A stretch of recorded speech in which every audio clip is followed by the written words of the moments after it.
questions directly to Esra while she's here.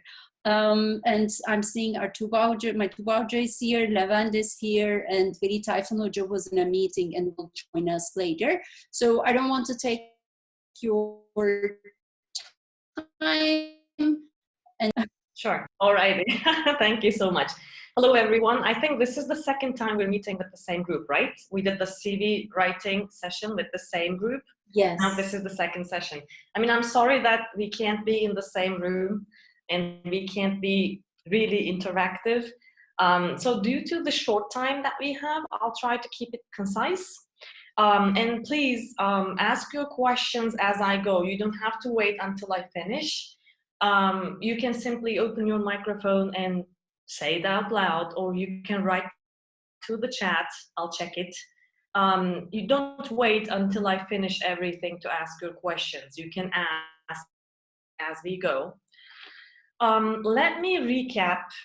So today we're going to talk about the interview part of your job application. Last time we talked about CV writing and a little bit about the letter. This time we're going to talk about the interview part. I think you should keep in mind that all of those are steps to each other. None of them are completely separate from each other.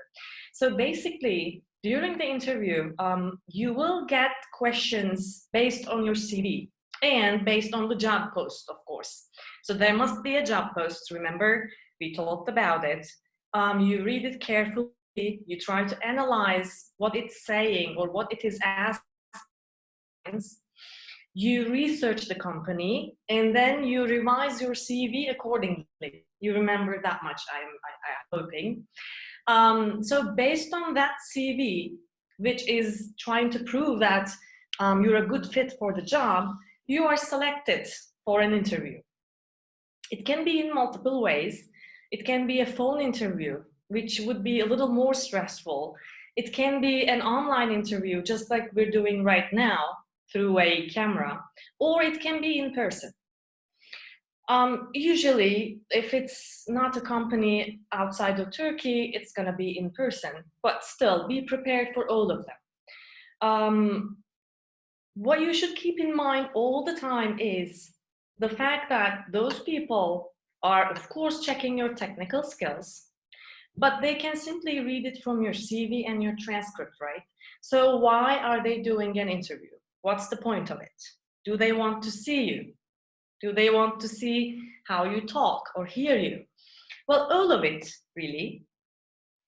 In your CV, you try to give hints of your soft skills and your hard skills. We talked about it a little bit as well. Maybe you remember. So soft skills are, you were also guessing, they are immeasurable. So your personality, do you have leadership skills? How much responsibility can you take? Can you manage a crisis? Are you an initiative taker or not? So those are the soft skills. You can't measure them with an exam or a certificate, for example. And then you have the hard skills, which are the technical skills that you learn about your academic field, about your job as engineers. Hard skills can, to a degree, be measured by your CV and your transcript, of course. You write the projects that you take part in. They can always see the courses that you took throughout your degree in your transcript. They usually ask for the transcript as well. Or you can give certificates about extra technical skills that you gained or your job experiences. However, the soft skills, remember, you're opening a part in your CV, a section saying volunteer work, extracurricular work. So you're telling them that you did stuff outside of school as well. But this is a time, interview is the time, 10, 15, 20, 25 minutes, depending on how it goes. It's the time where they can actually see proofs of it. Those people are not only looking for somebody who's gonna sit at a desk, do the job all day, and then leave at night. So they are, remember, human beings, and so they are looking for people that they work with. you will be teammates eventually. So your personality matters, your soft skills matter, and please remember, please keep this in mind that once you're at the 4th year at your college, you cannot gain soft skills immediately. It's a long time investment, so you should start now if you have not yet. If you don't have a hobby still, gain one. If you are not volunteering for any student club or any other institution outside of school, please start doing those, because those skills and those experiences can be gained through long term. You can't do it within a couple of months. It'll be too late. I will try to talk about certain really simple and really tricky questions that usually come up at interviews, and how we can answer them, what is expected. I should mention before I go on that when you have an interview, in this case probably for an internship, try to do a mock interview at least with a friend. You can always do it with Career Center as well. You can always give us a heads up a couple of days before your interview, or at least a week. We can do a mock interview, but you should prepare yourself with a friend in front of a mirror, does not matter, but try to say out loud possible answers to possible questions that'll come up. You'll be prepared. So interview is a stressful situation. Everybody knows it. Your interviewer knows it as well. So it's a test in many ways, how you handle stress, how you handle stress yourself under really high pressure, because sometimes they will be really cold and silent, and they'll try to see how you act under those stressful times. Nobody is expecting you to be perfectly fine. They know that you're nervous. What matters is, how do you handle your nervousness? So some questions that you will hear are, tell us about yourself. It's a very difficult question. I mean, it's a difficult question even in a social setting, right? So what do I tell about myself? Where do I start from? Do I talk about my hobbies, my favorite food, my favorite color? How much is too much? Did I say too little? It is stressful in and of itself, especially if you're trying to be hired for a position and they ask you, tell us about yourself. What do you say? Just your technical skills, the projects that you take part in? Well, they can see it in your CV, so it's kind of irrelevant to talk about those. What do you say? Or another easy and tricky question. Why should we hire you? That's a difficult question, right? You don't want to sound too bossy, but you should sound confident. How much is enough? What you should say. Another difficult question is, what is your greatest strength? What is your most positive trait? How can you talk about your most positive trait and also make it relevant to the job interview, right? Because you can have many, many positive traits, many strengths that you're proud of, but they may not be relevant to the job post. Considering that you're at a job interview, you should make it relevant or find one that is relevant to the job post. Another question that you will almost always encounter is, what is your greatest weakness? So that's like making yourself too vulnerable if you are talking about a real weakness. For example, I can never wake up on time for my classes, and that's my greatest weakness. I mean, that'll say too much about you and negative things about you. So there are tiny little tricks to go around those questions and also give the answer that is needed, required. I have emailed professors of this course, a couple of links. You will get them if you have not gotten them yet. There is an interview response technique. It's a very tiny thing. And please remember that the things I'm saying here just like they were before at the CV writing session. They're not coming from a rule book.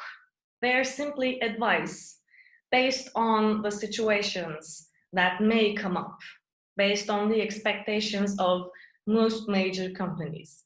So you can, of course, adapt them, change them to your personality. This STAR interview technique, yeah, thank you, Hocam. Thank you, Tuba Hocam. Apparently, the links are in the announcement, guys. This STAR interview technique is to help you keep your thoughts in line. Because remember, you're sitting on an uncomfortable chair, most likely, and you have 3 or 4 people in front of you who are your possible bosses, and they're asking you questions and you want the job. It is stressful. So you may lose track of your thoughts easily. You may easily say confusing things. You don't know where to start from. You have awkward silences. To stop those, you can use this technique. It is just to help you to say things in the correct line. STAR is a abbreviation for the words situation, task, action, result. So you should remind yourself that, okay, I talk about the situation first, S, and then I talk about the task, T, and then I talk about the action, and finally the result.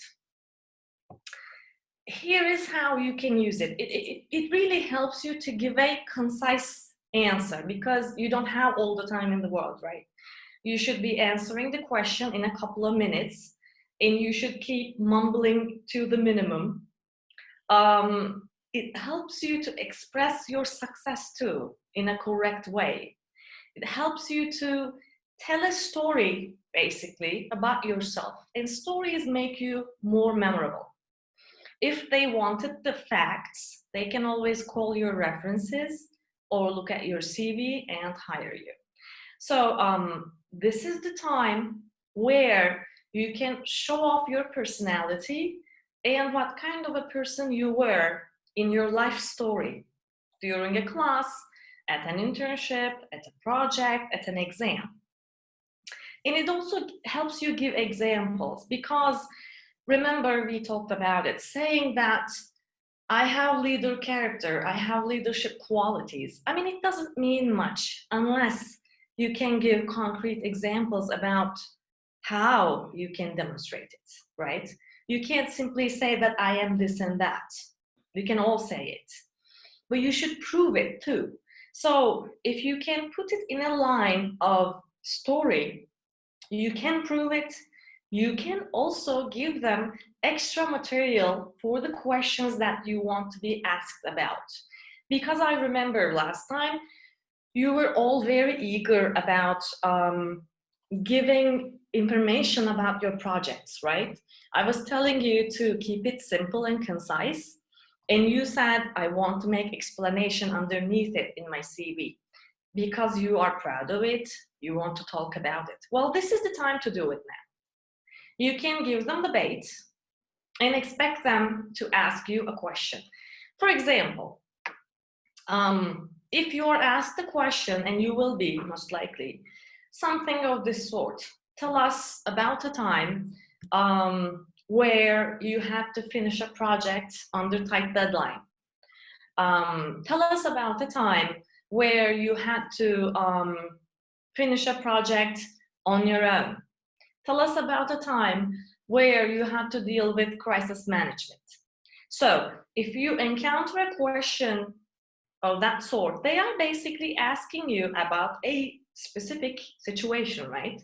You should think about a time where you had that problem, that crisis they are giving you, and they want to hear how you handled it and what you learned from it.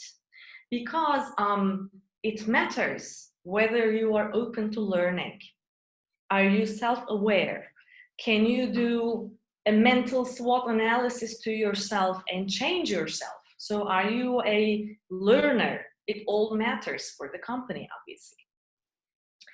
For example, let's say they tell us about a time when you had to complete a project under a tight deadline. How do I start? S, star. Remember the star, okay? You are under stress, but try to remember it. Situation. I should tell them the situation, the background of what I will talk about. For example, and then you should give them something so that they can basically analyze your response to crisis, your response to unexpected problems, because you will encounter them at workplace all the time. You will do. You can start, for example, for a EEE student or graduate, you can say that I normally plan my work step by step and work according to my plan. So this is the background, all right? What does it tell them? It says I am an organized person. You said it already. I normally do blah, blah, blah. It sounds like a regular filler sentence, but it's not. It tells them that I am an organized person. It's more effective than saying I am an organized person. And then you continue. But I can perform well and achieve quality results under stress as well. So this says, I am an organized person. This is my default response to life. But if I am under stress, under pressure, I can still perform high quality. This means if I'm under stress, if there is crisis, I don't just give sloppy work because nobody wants it. And you come to the situation now. Once, a friend of mine in a project group, I know that you guys are all working on projects or will be working on projects as groups. So a friend of mine that we were working on the same project decided to quit school 2 weeks before the project deadline.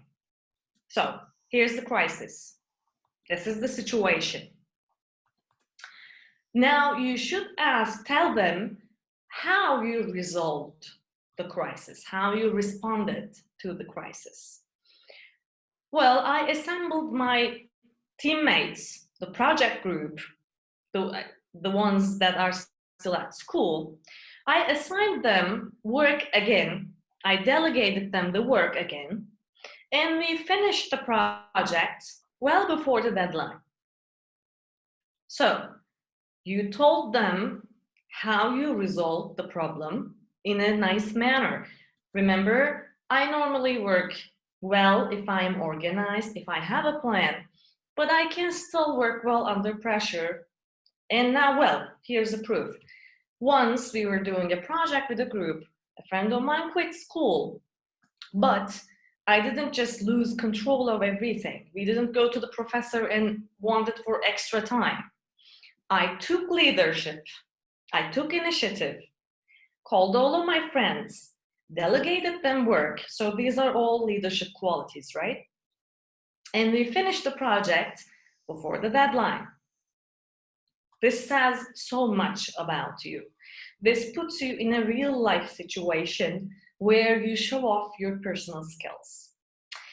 And you can simply finish your answer by saying something like, well, I believe under crisis or stressful situations, I can discover myself and see the limits of my capacity. This says that you are not scared of change. You are not scared of unforeseen situations. You can embrace them and learn from them. So you always change yourself, discover yourself, learn from new situations. You don't get scared and hide in a corner for someone to take initiative. You're that kind of alpha person. So it is always good, of course, to be an adaptable person who is open to change, open to learning personal skills and technical skills. But more so personal skills, because technical skills can be learned pretty much anywhere, pretty much by anyone. But personal skills, they require so much mental inner work. You have to be alert about yourself, your surroundings all the time. So this simple, short answer tells them 5 or 6 soft skills about yourself. That was a sample. You can, of course, change the situation. I'll try to be a little faster. And again, of course, you might be saying that, what if I have not been in such a situation? Well, make up one. Try to change the details of another problem that you had and make it work for this situation. Try to make it this way. Now let's talk about the question of tell us about yourself. So that's another way of saying, give us examples of your personality. Okay, you're sitting here, I can see your CV, you're successful, you have high GPA, but who are you in real life? When we have lunch together as teammates, what kind of person you are? That's basically the question, the essence of the question. They want to see how you are the perfect fit for the job. Don't forget that throughout the interview, that's what you're trying to show, that you are the best fit for that job. You can start by introducing yourself and make sure it's like a date. Let's think about it this way. You should not be saying too much immediately or too little, where you sound too shy. You should find the medium ground. You can start with a personal experience that is not directly related to the job. So try to make it sound personal, but don't go in too deep. You don't have to talk about your childhood memories. For example, because you guys are engineers, I try to make up examples that you can understand. I'm an engineer. I'm a AAA engineer, and we have a very busy schedule at work with projects and blah blah. To relax, I usually do hiking or biking or tennis, whatever you do, really. Don't lie. Tell them something that you really do.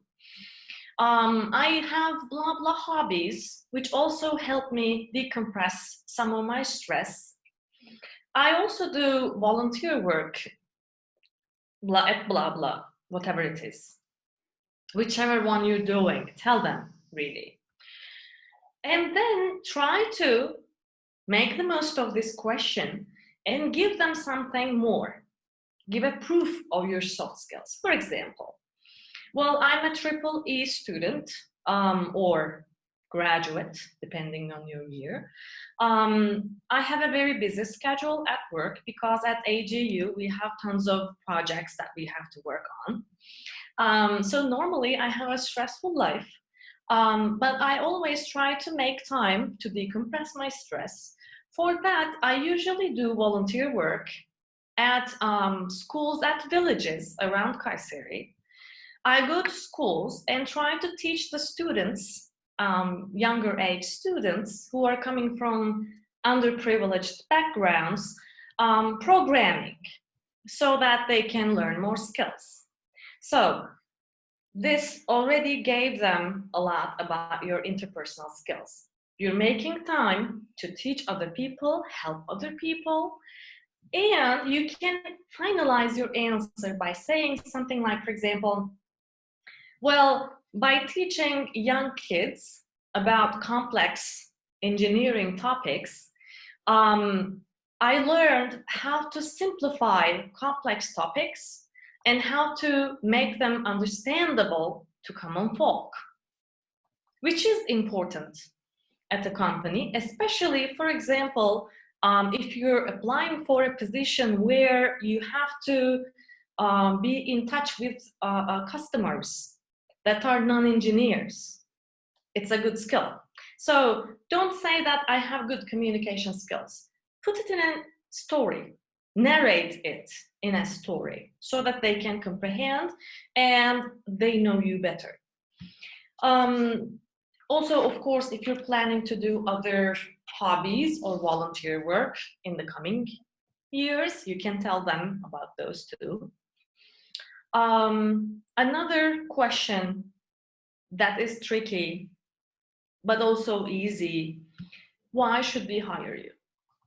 So you don't want to sound like a snob, definitely, but you don't want to sound too shy either. What is the correct balance? Why should we hire you basically means, tell me why you are the best fit for this job.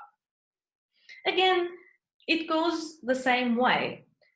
You should tell them what you know about the company, because you must have researched about the company, the job post, and then because I have done projects at blah blah place, and during those projects I have gained such and such skills, or internship, doesn't matter.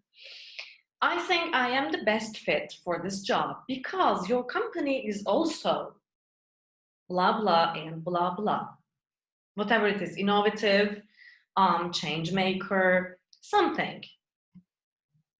Another two questions that are about you, again, are: what is your greatest strength? What is your greatest weakness? So the greatest strength part is somewhat easier. Let me put it this way. You should be, again, putting it in a story, right? Just like, tell us about yourself. Tell us a time where you had to do this. Those are all similar questions. Those are all moments where they give you time to tell 4 or 5 different stories about yourself, where you gained experience and learned different soft skills. So through these questions, through your answers, you should be telling them, please remember, I can't underline this enough, that you are a self-aware person. You know your strengths and you know your weaknesses. But only accepting your weaknesses is not enough. You should show them that you're changing yourself. You're noticing and correcting your weaknesses, turning them into strengths. That's really the key part. For example, especially for weakness question, you should be careful. You should give them a seeming weakness. Yani zayıflık gibi görünen bir şey. But not really a weakness. You should give them something which you corrected and turned into a strength. For example, I procrastinate a little bit. I start work late. I start my projects late. Or I used to do it, at least. So that's the negative part, right? I was starting work close to the deadline, and I was doing fine because I'm a fast worker. But then I started working in a project with Aselsan, for example, for an internship, or Aselsan, or another thing. Throughout the project, I noticed that my advisor or my teammates were getting stressed out because of my working habits. So here, you are showing them that you are aware of your surroundings. So you have those interpersonal skills. Because they were getting stressed out, regardless of the result, I tried to adapt to the environment. I started working ahead of time and finishing the work according to a plan where everybody was comfortable. So this gave them a seeming weakness. And then you noticed it, and then you corrected it. So you are an adaptable person. You may have different work habits, but if they hire you to their company, you can adapt to their work environment. You can change yourself, and without being told so. You can analyze the situation yourself and fix it yourself. So that's also, of course, a very important trait to have.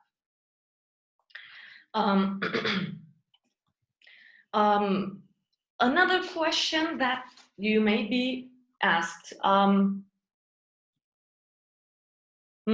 Muhammad Muhsin is telling, is it good to tell the same thing for both strength and weakness, like never quitting? Yeah, that's actually a good idea. I mean, you say that I am the kind of person that is durable, I never quit. You make it look like a negative trait, but it really is a positive trait. Of course, you can do that trick too. So you got the whole idea.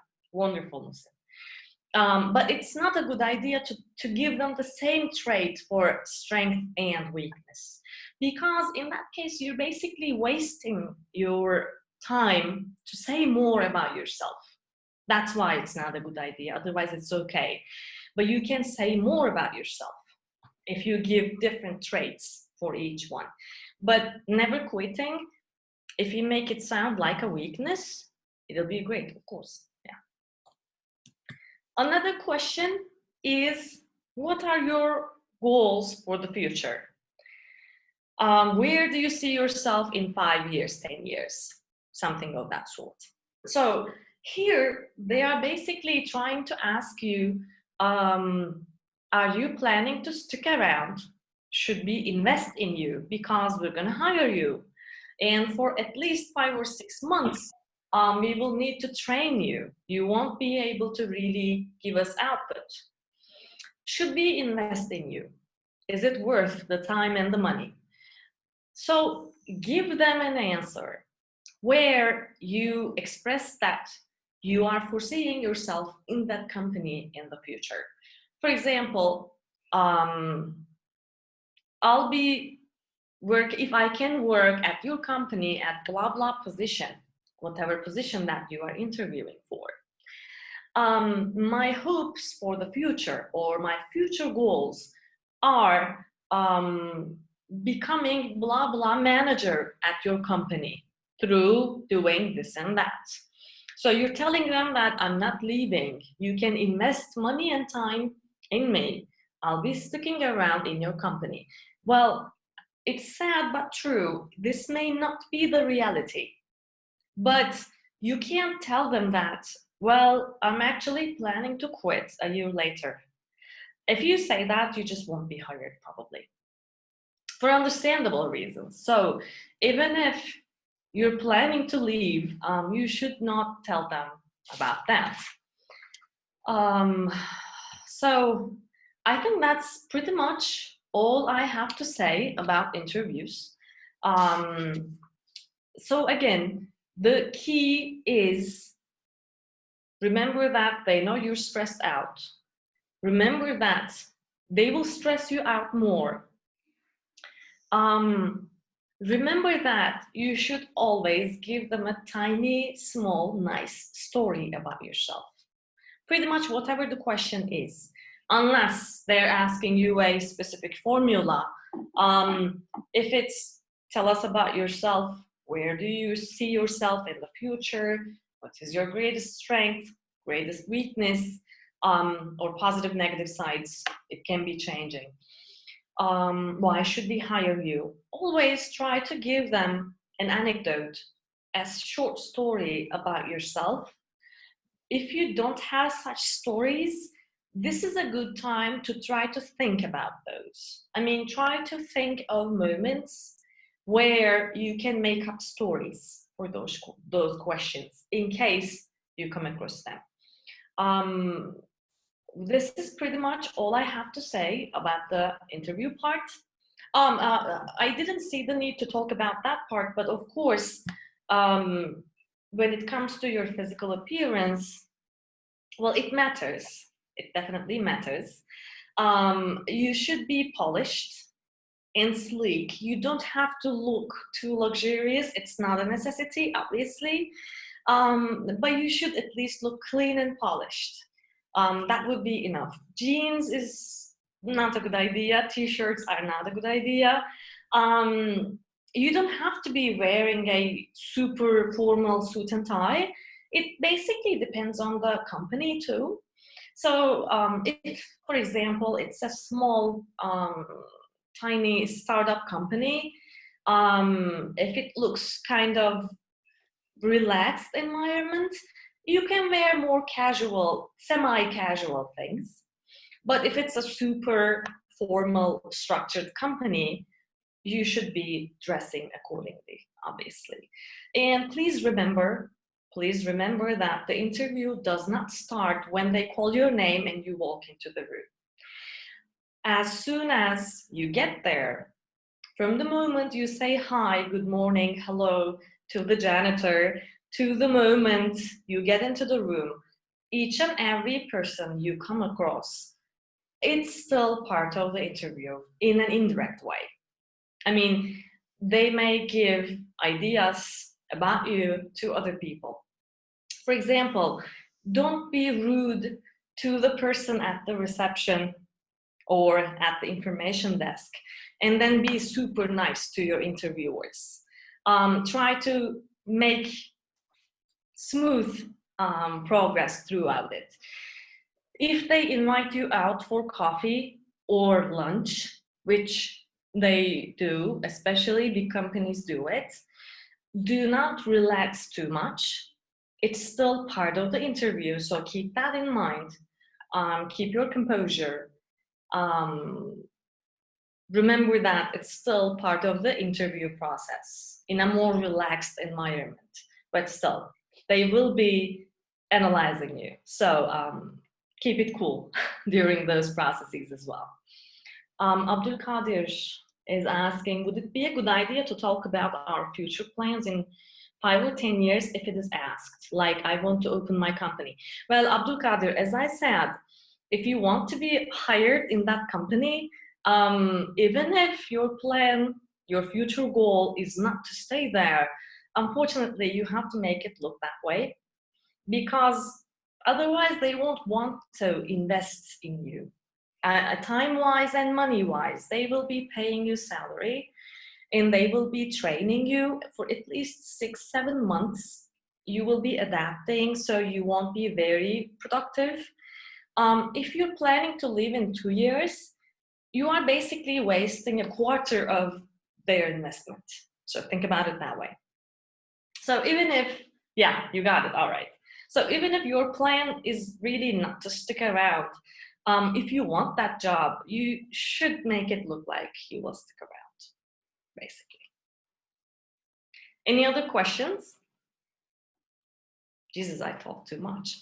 Non-stop. No, it is all good. In fact, I really like the way you said about dressing, because I know that it is, in fact, by itself, it is a big topic, like how to dress, what to order when you're invited for a dinner and lunch. Like, do not order spaghetti, do not order hamburger, like order things that, and do not order salad, order things that you can cut and use your knife and, you know, spoon or a fork to eat. Like, do not even order, like if you're having a tomato soup, don't add it cheese, because it will melt, right? And it will make it hard to. So if you look at it on the internet, there is another topic just on that, like what to order when you're invited for an interview, dinner or lunch. So I will ask you to check it. So I have a question, and I'm sure they might want to know too. So we talked about the dressing when they are coming to a face-to-face interview, but as you know, we will be having mock interviews online. Yes. Mm-hmm. And well, I know kind of like the answer, but I want you to, you know, hear your intake on that too. Like, then how they should be prepared for that online interaction, like the dressing, or like where they are located. Like, can you give us some information on that? Sure. So I gave tiny hints in the beginning, but then I focused on face-to-face interview part. Yeah. But if you are receiving a phone call for an interview, if you are doing an online interview, things change a little bit, because just like you can't see my full body posture or my gestures completely, you have limited frame where you can actually make a good impression of them. So as Elif Hoca said, it all matters. That's right. Thank you so much for asking. For example, if it's a phone interview, just phone, no visual, nothing about you. Try to make sure that you're standing up, because regardless of how good an actor you are, your tone of voice will change if you're standing or sitting uptight, or whether you're lying down on your couch comfortably holding your Ruffles package. It'll change. It'll change your whole mentality, the tone of your voice. So when it's a video interview, just like similar setting to this Zoom class, for example, the mock interview that you're having, you will be having with your professors is going to be through Zoom, as far as I know. Your background matters, your clothing matters. You may have your tights or pajamas underneath, does not matter, nobody will see it. But still, just like a photograph, make sure that you're still looking sleek and job interview ready from here up. So wearing a shirt is good idea. If they know that you are at home, wearing a tie may not be a great idea. It may look too fake, let me put it that way. A nice shirt, a clean, combed hair for gentlemen, clean shave, I think it'll look good enough. And your background, the lighting of the room, it matters too. Make sure, if you don't have a nice background at your apartment or dorm, at least choose a nice, empty, clean wall. So don't have things, random things hanging in the background. It can be the kitchen if you have a very limited place, but still try to choose a corner. Check your camera setting before you start the interview. Open it and see what they can see. And also lighting. You don't want to be like this. Yeah. So you're hiding in a dark corner, they can barely see you. Not a great idea. If you have a dark apartment like I do, you can basically get some extra lighting, check it again, whether you are visible enough. You don't want to, of course, look like the god in that Jim Carrey movie, all white. Find the perfect balance before you start the interview, definitely. And if possible, try to place your laptop close to your chest so that we're not seeing you like this or from top. So try to keep it balanced. If you have enough space in that room, depending on your room size, try to give some dimension to your background, which I can't, for example. The wall is too close to me. If possible, try to give some dimension. Or worst case, there are backgrounds that you can download. If you can't do anything, use one of those at least. You can do that. I have mine as a background. Yeah, for example. So, yeah, and please don't use those, there are now those space-related backgrounds, and be careful with the background that you're using. So it shouldn't be dark, so yeah. Also. Yeah, absolutely, absolutely. And to prepare for that mock interview, there probably is going to be a job post that is going to be published to you, so you probably will know what you are applying to, what you are being interviewed for. Just like I talked in the beginning, think about, so you can answer the technical questions, I'm sure. But for the personal questions, try to do your preparation at least in front of a mirror. So it's a great idea. I told a lot of our students when we could go to school, and they did it. I told them to actually record themselves through the camera. Record themselves answering certain questions that will almost always come up, like the ones I talked about, and watch themselves. They always notice that they are at one point hunching, or they're touching their face too much, or they're touching their hair too much, or they're using their hands too much in front of the camera. So once you do it 5, 6, 7 times, you know the perfect posture, how to keep it throughout your answer, and how to not lose control of your hands, your head, and your back.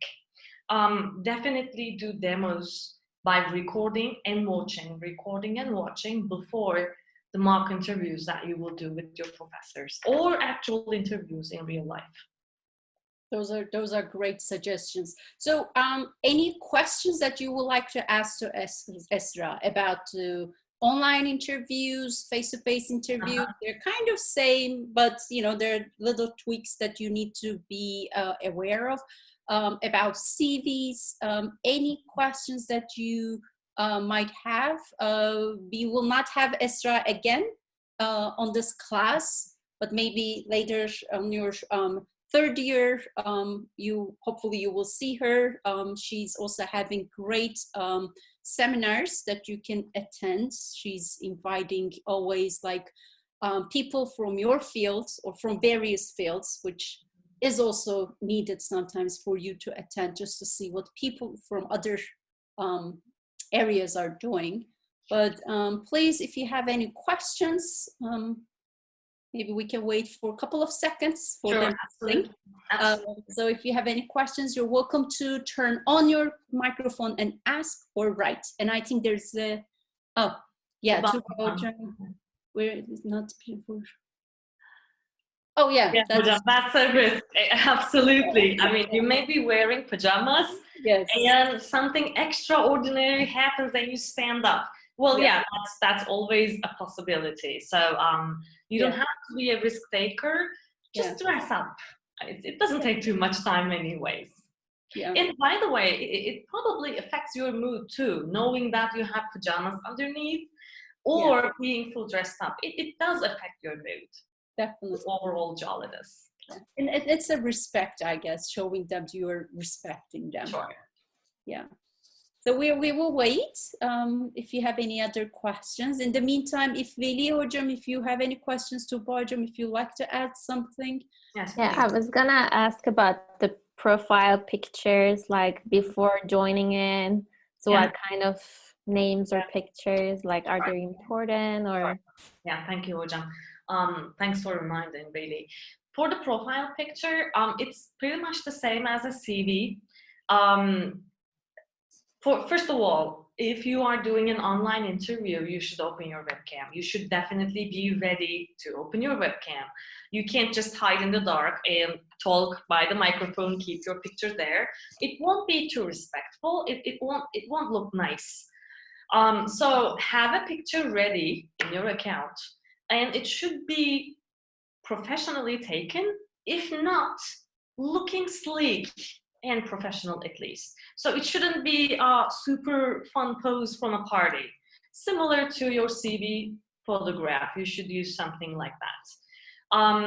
I advise checking your camera and microphone. You can test them via Zoom. Testing them before you log in to the interview itself.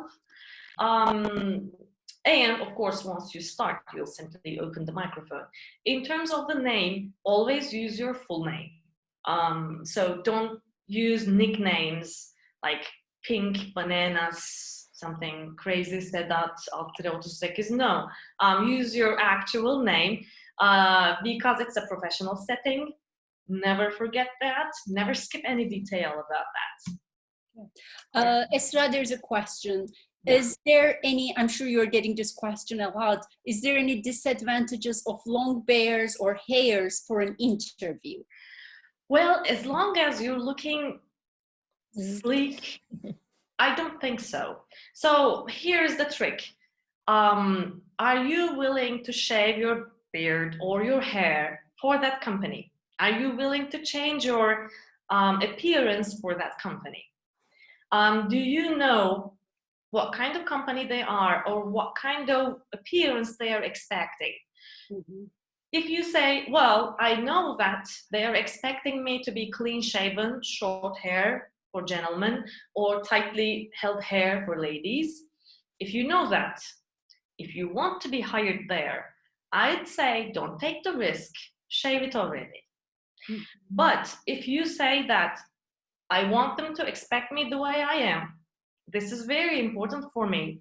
If they make me shave my hair or my beard, I won't work there, then by all means, don't shave. But still, it doesn't mean that you should have weird hairstyles. You should at least trim your beard and comb your hair. You should be looking at your best. You should not look like you're coming from a metal party, basically. Esther, I think some companies, they have certain rules, right? So Some maybe companies do, yeah. yeah, they have, like, especially not just for the look, but also for the security reasons, or like if they're working in the labs, I think, you know, that's why they want them, the man who's working in the labs, trim their beards and things like that. So that is something that maybe they need to do also research before they are applying for that company or before the interview. Absolutely. So there's another one. What should be our microphone setup? Great question. I was ready to ask that. Is it okay to use headset which go over the head, or is it better to use the laptop speakers and the microphone? Well, a headset that goes over your head, I mean, it doesn't look amazing. It's okay. It's not a huge problem, but it doesn't look wonderful. It looks cool, but not wonderful. And for the smaller headsets, it's okay, we all use it. But I think to make it look natural and to feel natural, because if you're not wearing any headphones, you can hear yourself better. You can hear the other people better. You can have a better balance of being too loud or speaking too quietly. So I would say check with a friend, so they can connect to the same meeting as you do. Check your microphone, how it works on your laptop. If it's not enough, sure, go ahead and use a headset. I mean, there's no other way. But if possible, I would say it's better for you to feel more comfortable and more natural, to use the laptop in and of itself and not use any extra materials. Yeah, I like it that Esra, you said to test it, because we are also seeing in our meetings too, some instructors, even they use headset, I'm having more difficulty to hear them. Absolutely. The quality of the headset is so important, or the headphone is so important too. And if you're somebody who's using too many gestures, too much movement like I do, it'll always touch your face or your clothes. It'll make extra noise. So for me, it's never a good idea as a person. So you know yourself better, but definitely check the device, whatever it is, before the interview. Good suggestions. So any other questions that you might have, people? If typing is taking too much time, you can simply talk through. It's okay. No, our timing is good. It's now, we finished this course at 2, so the timing is perfect. And so now I guess they can go back and look at those links. And what they will do is, in fact, to kind of like get ready. We don't want to stress them out too, but to get ready to their mock interviews that will take place next week. They will have 15 minutes to get hired. And we asked our instructors, Ibrahim Hoca, Evren Hoca, and Bülent Hoca, to be the company managers. And Tuba Hoca, Veli Hocam, and me will be their like HR managers. So that's the kind of setup we created. Veli Hocam, do you have any questions to students or to Esra Hanım?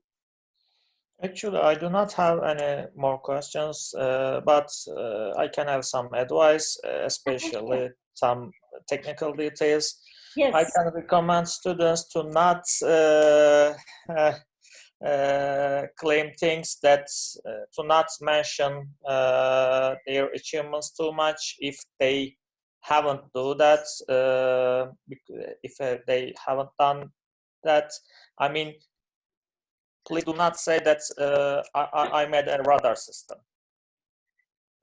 which can detect drones, etc. Because it's not an easy thing, and you need to know that the manager or the technical lead, which will be with HR people, probably more experienced than you. So please do not say that please do not think that I am the only candidate for that. self-trust is a good thing, but be aware of the fact that